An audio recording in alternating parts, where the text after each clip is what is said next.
Alright, so we're going to be talking about hashing by open chaining. Now before we did linear probing as a way of doing hashing, now the next, or a different version that we're going to be trying is open chaining. Now the problem is, when you try and add something to the for slot, and then you try adding something to the for slot again, you then have to, in linear probing, you collide, and then you have to move down one, which will be here. Then if you try adding to 4 again, you try adding to 4, you can't, so you move down 1 to 0. Then you try adding there, you can't, so you got to move again. And the problem is, making all these collisions, it's very costly. So to try and diminish the amount of collisions, we're going to do open chaining. And what this means is, when it's full, we're going to just attach it on the end as a chain, and then we're going to add values.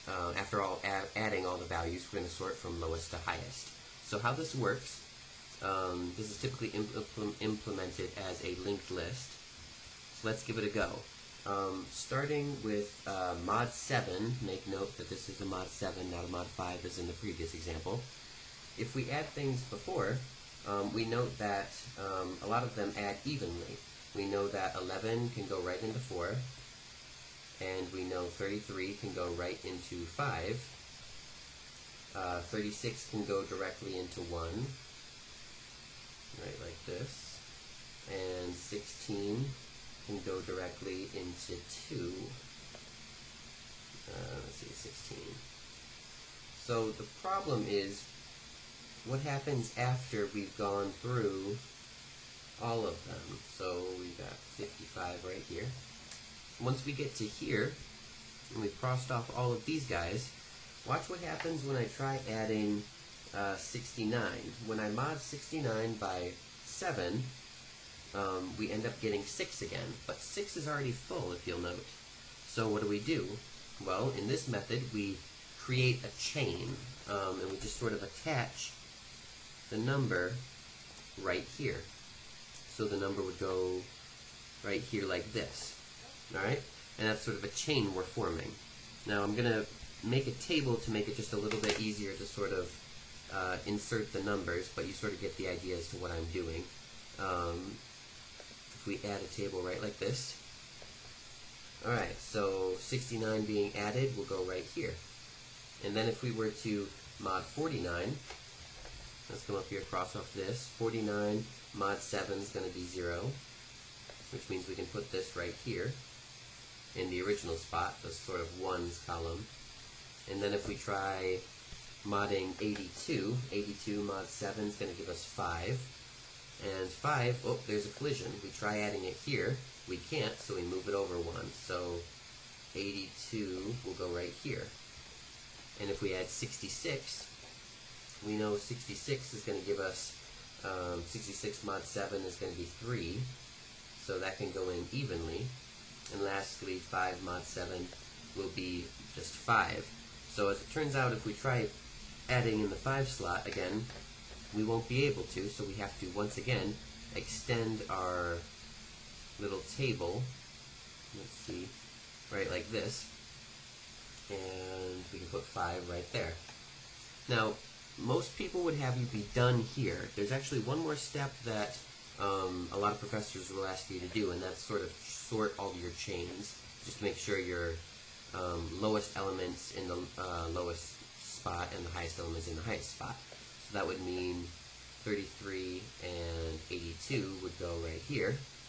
Whoop, that didn't work well. So 82 would go here, 33 would go here, and 5 would go here. And it turns out that this slot, this chain is already organized, so we're fine with that. So that's the answer to the first one. Hopefully that made sense. We'll move on to the next one. Alright, the next example is going to be taking these numbers, modding it by 4, and then using open chaining as before. I've already set up the table from 0 to mod minus 1, which would be 3 in this case. So if we start modding by 4, we know that 4 mod 4 is just going to give us 4, or 0 as the answer. So we put the 4 right in the 0 slot. If we say 12 mod 4, we know that's going to be 0 as well, which means we can't put it here because it's already filled. Open chaining says we move it right to the next slot over here. 8 mod 4 is going to give us 0 as well, so we can't put it here. We can't put it here, so we then move it over one more, and we stick the 8 right here. 3, as it turns out, 3 mod 4 can just, will end up just being 3, and we can just put it in the third slot right here like that. And 10 mod 4 will give us 2, so we can actually put that right here just as before. Now the last part again is to sort the chain. So we've got 4, 12, and 8, so we're actually going to have to switch the 8 with the 12, and that's our final answer. So hopefully that makes sense to you guys. How about you guys try this next one on your own? We'll scroll down here, take a look at it, and see if you can figure it out yourself. Just pause the video, give it a try, and hopefully you'll have figured it out.